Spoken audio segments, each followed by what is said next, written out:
Hello and welcome to Unleash Monday, where we talk anything gifted. This is the show where we talk all about what it means to be a gifted adult. What are the pain points? What are the tell signs? And how to overcome this? This is also a space where we create community and where we can share all our knowledge. I'm not an expert. I'm not a psychotherapist. I'm just one of you. I'm somebody that recently found out that I'm a gifted adult, and I didn't even know that that was a thing. I thought you had to be good at math, which I'm clearly not. So yeah, I'm one of you, and I'm just a little bit further along the road, and I'm sharing here everything I've learned, and I'm inviting guests, speakers who are therapists, who are coaches, or also other people that are gifted adults.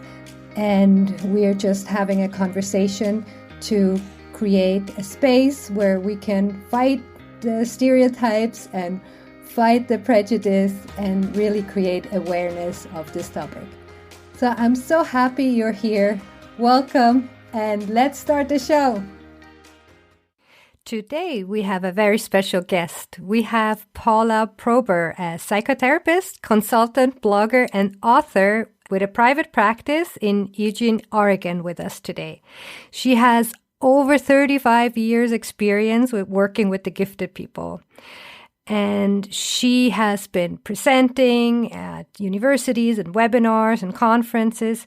She consults internationally on the topic of gifted adults.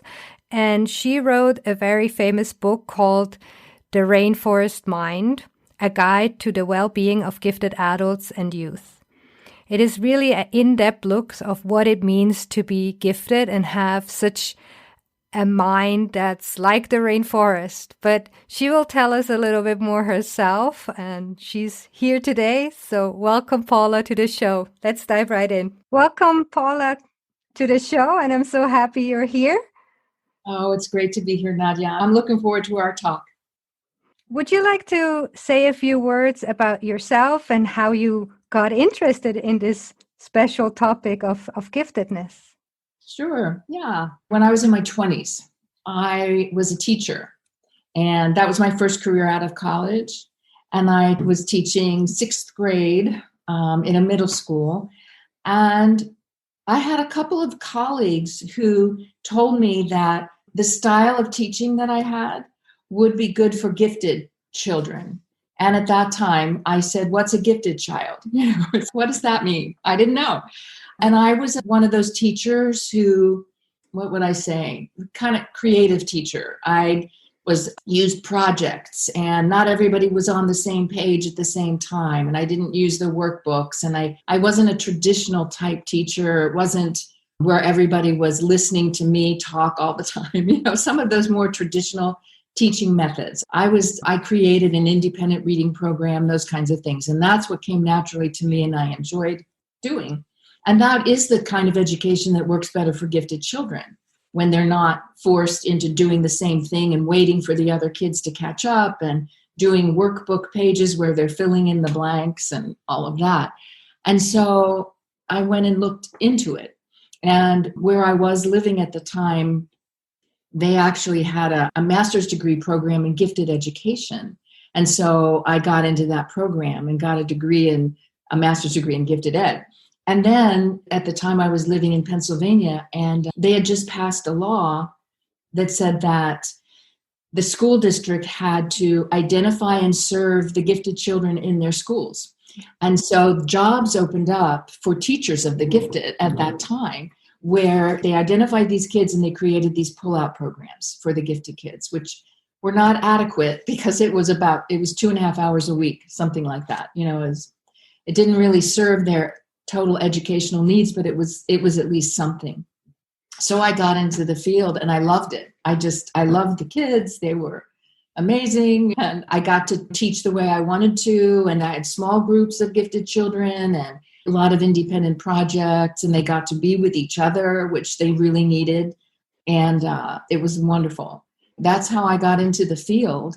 And then when I was 39, I decided I was done with education. I was tired of being a teacher, and I was really interested in psychotherapy, everything therapy oriented. I was a client in therapy at the time. I loved getting therapy. It was everything that I read was about inner work and personal growth. And so I went back to school and got a counseling degree, a master's in counseling. And then after that, I worked in an agency for a few years. And then I started a private practice. And it just seemed natural to start in a practice working with gifted. That would be my niche, that I knew enough about gifted folks that they had certain needs that counselors needed to understand to help them, work through some of these challenges that gifted folks have that a lot of people don't realize, because there's all this mythology around, well, if you're so smart, you should be able to do anything and not have problems. And why are you depressed? And why are you anxious? You're so smart, all that stuff. So it just was a natural next step for me. That's how I got into it. And then I would say, after some years in the practice, I was looking for something else to do, something creative. I love being a therapist, and I'm still doing that.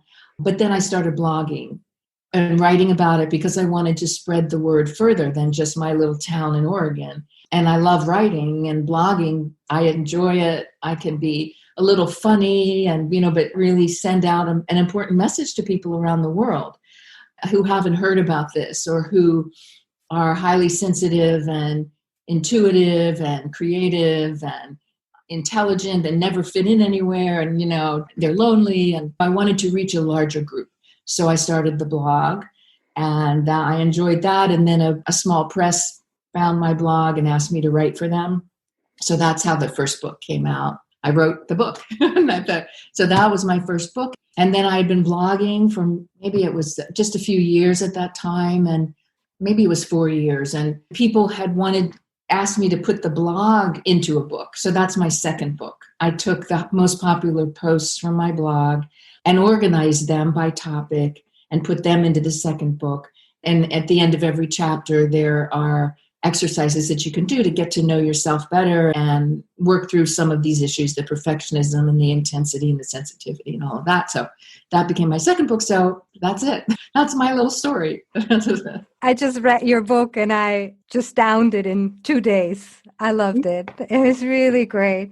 But before we go into a little bit more of the details of what giftedness is and how you serve people, can you share a little bit of what are exactly these tell signs? Because I have a lot of people now reaching out to me saying, like, I listened to your podcast, but there's still somehow I cannot grasp it. And what are the tell signs? How can I know? How can I feel like I relate? Apparently, the inner experience is different from the rest of us, right? Or from the rest of the world. Mm-hmm, mm-hmm. Yeah, well, it's not unusual for the gifted people that I run into, for them to not think that they're gifted, right? And the word gifted, what is the definition, right? What does it mean? And it's controversial, and there are many people who will tell you many different things about what it is. What is intelligence? It's a very debatable topic. And so there's that. And then typically, if you have these characteristics, you think that everybody else does. It's like, well, how I'm not all that different, right? And you don't necessarily think you're advanced intellectually. Let's say if you didn't do well in school, or you weren't advanced in science or math. And typically people say you're gifted if you are a scientist, or you're a mathematician, or you're an astrophysicist. And if you're not one of those things, or you don't have high achievements, people think I'm not gifted because I don't have those things, right? That's part of it, I think. But when I describe the rainforest mind, I use that analogy because of what you're saying. People don't identify with gifted, but when I say, okay, so here are the characteristics of the person with the rainforest mind, then they will tell me, oh, well, I fit that. I'm not gifted, but I do have a rainforest mind, And so the analogy is that people are like ecosystems. And some are like deserts, and some are like meadows, and some are volcanoes, and some are like the rainforest. And the rainforest is the most complex ecosystem. It's intense, it's colorful, it's full of life, and it's misunderstood. It's prolific, it's creative, and it's being cut down. And that is the experience of a lot of gifted people. They can't be themselves. They have to, for lack of a better expression, dumb themselves down or slow down or stop thinking so much, or why are you so emotional? So the analogy really does work. And I talk to my clients about maybe they've run into chainsaws in their lives, like with the rainforest being cut down. Is that your experience too? So that analogy of the rainforest being just more of everything in a way, right? And that's the profile of the gifted person. The other thing, in answer to your question, is I did develop this quiz, and it's in the front of my book, and it's actually on the blog too. And it's a way of helping people understand the characteristics that you're wondering about. But I wrote it in a humorous way and in a way that, you answer some of these questions. Let's see. Do people tell you to lighten up when you're just trying to enlighten them? Are you overwhelmed by breathtaking sunsets, itchy clothes, strong perfumes, clashing colors, bad architecture, buzzing that no one else hears, angry strangers, needy friends, or global hunger? That idea of being overwhelmed by so many of these things that the average person isn't as aware of, isn't as sensitive to. So there's more perception, more awareness of things.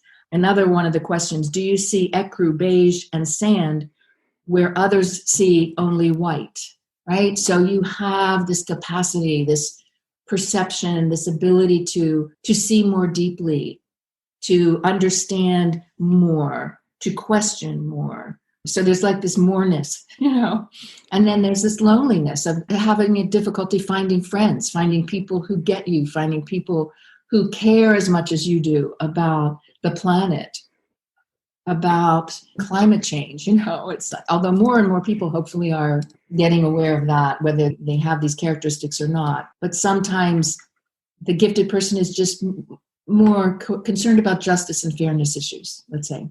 Mm-hmm. That's another characteristic that I notice in the people that I work with.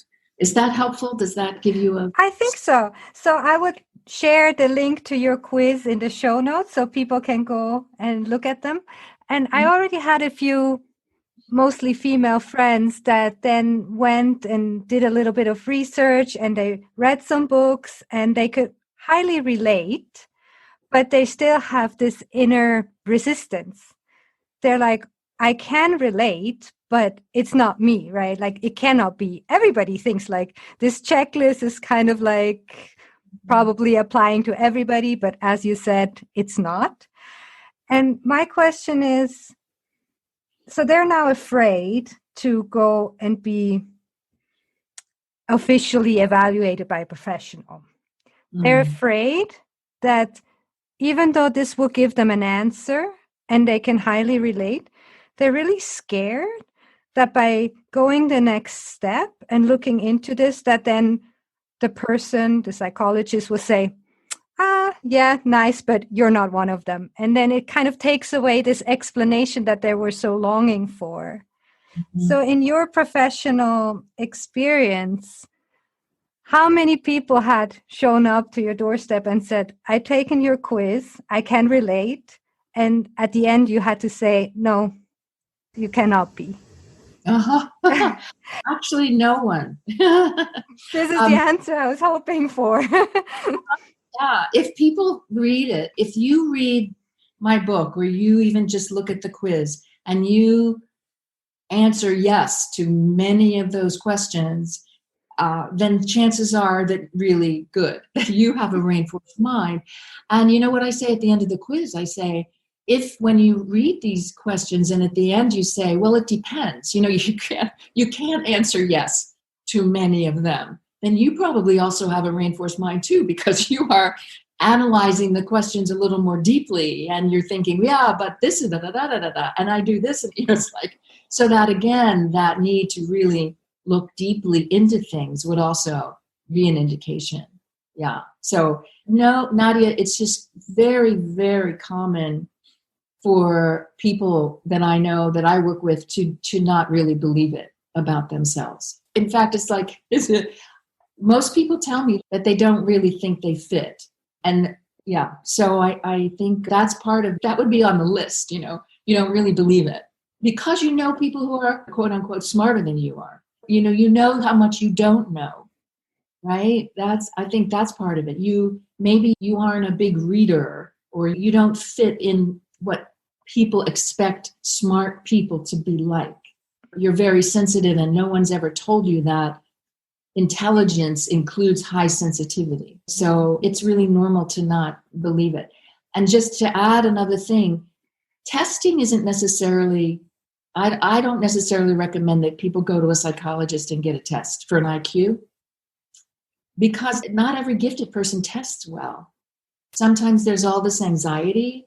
If you have trauma from school, or timed tests, and you're a big, deep thinker and you don't test well because you're anxious, or with multiple choice tests, people sometimes can figure out why all the answers would be correct. So they don't do well on multiple choice tests, or they overthink the question. The classic example is the story of the 6-year-old who's with a psychologist getting an IQ test.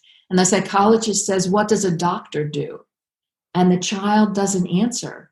And the psychologist thinks that the child doesn't know. Must not be a very smart kid.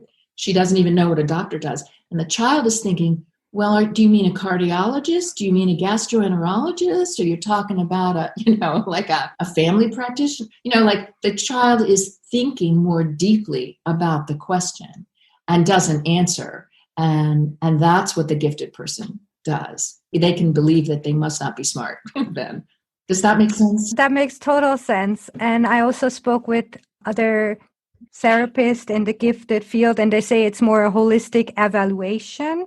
So you go and you talk to them, and this is kind of how they find out. So my own journey was, I found a psychologist here in Switzerland who was working for Mensa. So she was trained and is really aware of giftedness. And I had an hour with her on Zoom. And at the end, she's like, yeah, you're clearly one of them, right? Because I made like a 2-page list of why I feel, worthy of the title over the weekend, because I was also doubting myself. So I made this list and I was like, well, I can relate to my friend's story here and here and here. So I had to pay somebody to then tell me, yes, you can call yourself that and you're part of this group. And so if I look at my friends and people surrounding me that I believe, have a rainforest mind, I never question them if they tell me that. But for myself, I felt I had to pay somebody to, give me the stamp on the forehead.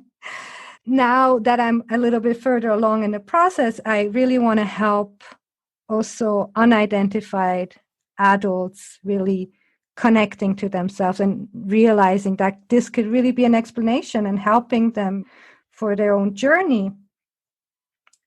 Do you think getting a therapist or a coach that is in the gifted field, is it truly necessary? Or if you read a book at home and you can relate, that you should really take it as your own and this is okay?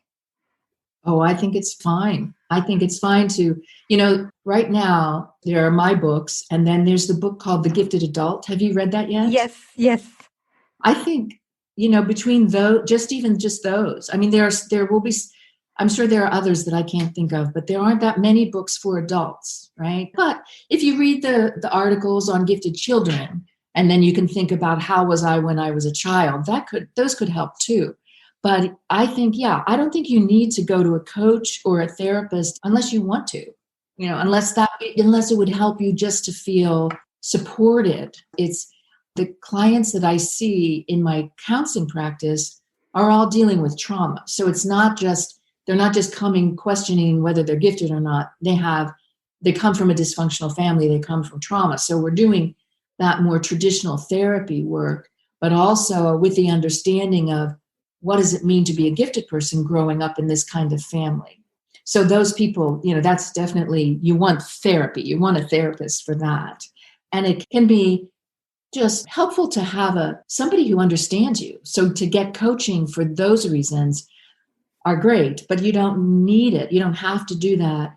You can just read the books, and that could be enough to help you say, well, I fit this. I can't fight this anymore. This is too much like me. I'm just too much this person. I guess I have to accept it and go from there. And I keep writing on the blog because I keep hearing from different people what their particular questions are, right? And so I'll go, okay, I'm going to write a blog post about that, So it's ongoing. I think, Nadia, like for you to have that professional evaluating you, that does help you go, okay, I guess I am this person, but you still might question it, right? It still might be an ongoing thing.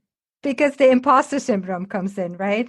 Which also a lot of gifted people have, that they feel, well, I tested maybe as a gifted child, but I cheated the test. Mm-hmm. Right. And so also they might think, oh, I cheated this checklist, so I'm an imposter. People think I'm gifted, but I'm actually not. So this is also a very common trait, and I just want to voice it here because this is also a little bit how I feel. I try to accept it, but I always see myself at, like just at the border of the giftedness. So I say, okay, I accept it, but then there's the other people, up there. Right. So baby steps. Steps. And imposter syndrome is common for many reasons, and I've written about that on the blog. And there is a continuum or a spectrum. So you don't have to be at the highest genius, profoundly gifted level to still be gifted. I hear what you're saying all the time. I'm not up there. I mean, I say that about myself. And the truth is, I'm not, there are these categories, right? There's the moderately gifted person. There's the, highly gifted, exceptionally gifted, profoundly gifted, right? And there are people on all levels of that spectrum. And I've written, I don't know if you've seen it, but I've written that so they call it like PG is for profoundly gifted. And so I will say that I'm BG, barely gifted,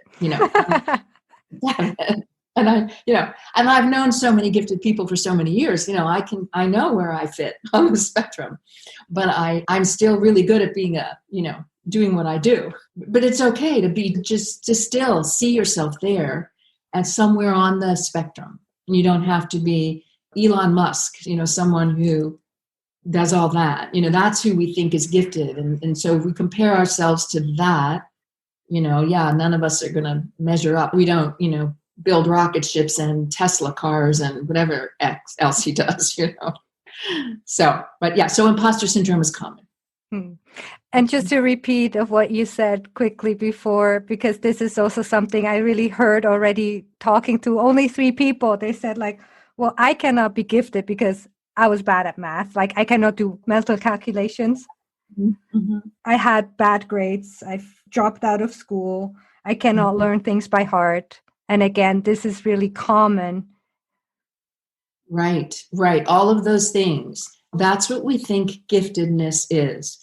And I work with so many people who did not do well in school. School doesn't necessarily meet the needs of the gifted. They are there for for most kids, the average kids. And so the gifted child often tunes out after a while. And if they don't care about grades, there's some gifted kids who do the work and who are high achievers in school, but many of them aren't. They just give up, or they feel, what's the point? It's pointless. Why should I do this work when I already know it? Why should I sit here and regurgitate the facts? Because school still, at least in this country, in the United States, it still can be very rote learning and memorization and facts and So giftedness isn't necessarily high grades, even the valedictorian, or gifted people can drop out of college because college might not even meet their needs, or they want to study many things. They may be in college for 10 years because they change their major several times because they want to learn about everything, or they don't know what they want to do and they're told they have to choose one thing. Because I don't know if this applies to you, but in the rainforest-minded person, they have multi-potentiality. Have you read about that? Yeah. Yes, and I'm clearly one of them. I studied science. I'm an epidemiologist by training. I started my own tidying business on the side. I'm a certified KonMari consultant. And now I started a podcast. And I taught myself, how to create a website and everything. I just Google and learn. Right. I'm guessing you love to learn. You want to learn new things. You don't want to just do one thing for the rest of your life. Exactly. But I also feel like school did not meet my needs. And now that I'm basically detached from any school system or higher education for myself, even though I work in an academic setting, but at home I use Coursera and I just learn at my own speed and whatever I feel like at the moment. Mm-hmm. Right. And that's the gifted person who wants to learn, but wants to learn at their pace, at their speed, at, what they're interested in. I think it's been a big breakthrough for gifted people all over the world to have the internet and to have, some of these universities, you might have free courses, right? You can take a course from Stanford online and it's free. And that's what feeds your soul, right? To be learning something, but on your own and not being stuck in a system where you have to jump through those hoops. You have to take all those basic courses that you don't necessarily need or want. So again, you can be a college dropout or somebody who never even went to a university and still be gifted, and maybe even highly gifted because the system just doesn't work for you. Then I also looked a little bit into ADHD, and you mentioned it a little bit in your book. I also spoke with people, and I was just collecting all these questions, and I was like, oh, I have Paula on the call, so let me just ask her all these questions. So people have less difficulty of accepting when somebody tells them they have ADHD, because I think that's different than being called gifted. And so there's overlap, and people might have been misdiagnosed as ADHD when they're actually gifted. And you mentioned that you don't do assessments yourself for ADHD, but you refer them. When is a point for you where you feel like, okay, now I think you need to refer somebody, that it's not under the giftedness umbrella? Where's the cutoff? Mm-hmm. I think it depends. I'll give you an example, though. It's in the book. Most of the people I've ended up working with seem to be just purely gifted and not have twice exceptionalities. So I don't write about that much because I feel like that's not my expertise, right? But I had one of those clients. I had really two clients who were clearly ADHD. And I'm not sure I'm going to be able to describe it well, but it was like, I could see, and they talked about it. One of them knew that she was ADHD, and she was very bright, but she just could not get things done. There were files on her desk, that she just couldn't get to. She had a terrible time completing things or following through, or although she was successful. It's interesting, like when you're gifted and say ADHD, because of your giftedness, you can compensate often. So you're still better at being, gifted in ADHD than maybe the regular person who's just struggling with ADHD.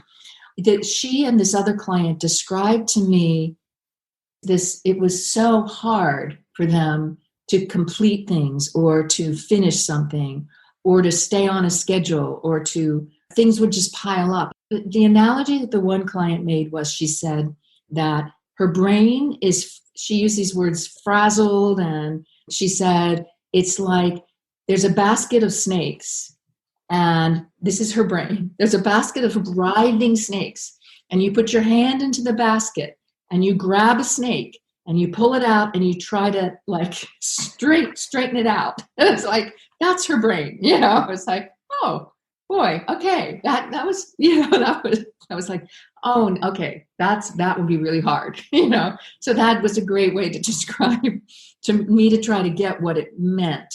But I'm not really going to be really great at giving you a succinct answer to that, because it was kind of just how these clients described their experience to me that made it like, okay, I think you got more than just giftedness here. I think this is something else. And then I did have one client with Asperger's, and I'm not really great at identifying that either. But the client that I had, she was female, and she knew that she was Aspie. And so in that case, there were some differences too. But there's overlap in characteristics. So, but just being a little bit chaotic in your working style and having 5 projects going on the same time and having distractions going on, that's not enough to be ADHD, right? That's right. That is exactly right. That's what you have to look at. There's a learning style that is nonlinear, right? So some people are linear sequential thinkers. And so they do one thing at a time and they finish it before they go on to the next thing. And then there are creative, nonlinear thinkers and people with multipotentiality who have several projects going on at once. And they don't finish one before they go to the next one. They have 10 books to read that they're reading at the same time, right? And you go from one to the next to the next. You don't finish before right? So that looks like ADHD to some people. That's just giftedness. That's a creative mind. That's somebody who is just interested in many things. And the finishing thing, people will tell you, why don't you finish that? Or why don't you stay in one job longer than a couple years? Or, and it's just with a gifted person, sometimes they get everything they needed from it. They don't have to finish it because they've learned what they needed to learn and now they're ready to move on to something else.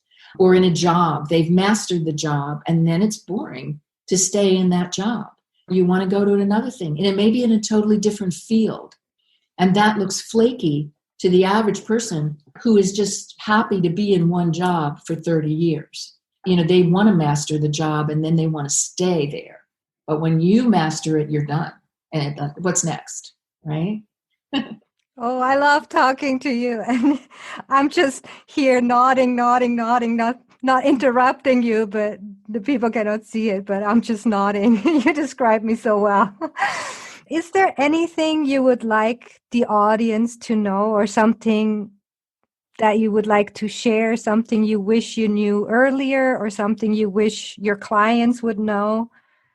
Well, we haven't really talked about this. So this idea of how lonely it is to be this person, that right now kind of on the planet, there aren't that many people like this. Because sometimes I think gifted people are more, I don't know, old souls or more evolved, and humans are, not as evolved yet to get there. But, there are different statistics, but it's 3 to 5% of the population. And the more gifted you are, the fewer there are right now.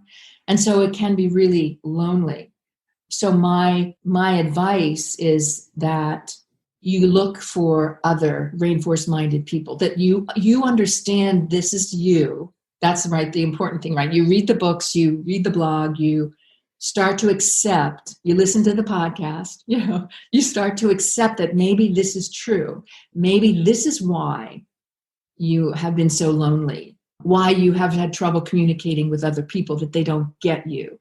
You want to go deep and they don't. You want to connect deeply and they're not interested. So what I tell my clients is, don't give up looking for other rainforest minds. Find the things that you love to do and then look for the gifted people in that group, right? Take the classes, get online. I mean, it's just been great that there's the internet and, Facebook groups. And right now it makes it a lot easier to find people. So I would say that the message is, don't give up in finding other people like you. And the other piece would be, typically gifted people have this need to make a difference on the planet. There's a lot of pain right now around, what is happening with the climate and justice issues, justice and fairness, and so much suffering on the planet. And so that's another reason it's important to find other people, to understand that this is who you are, so that you can heal whatever you need to heal from maybe your childhood, or maybe from your family, or maybe from schooling. And then you can be here on the planet and do what you're here to do.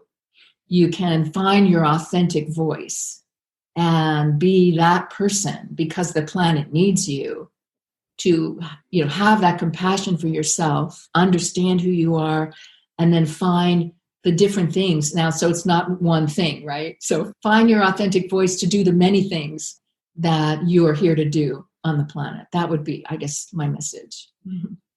Thank you so much for all your knowledge and all your insight. Where can people find you?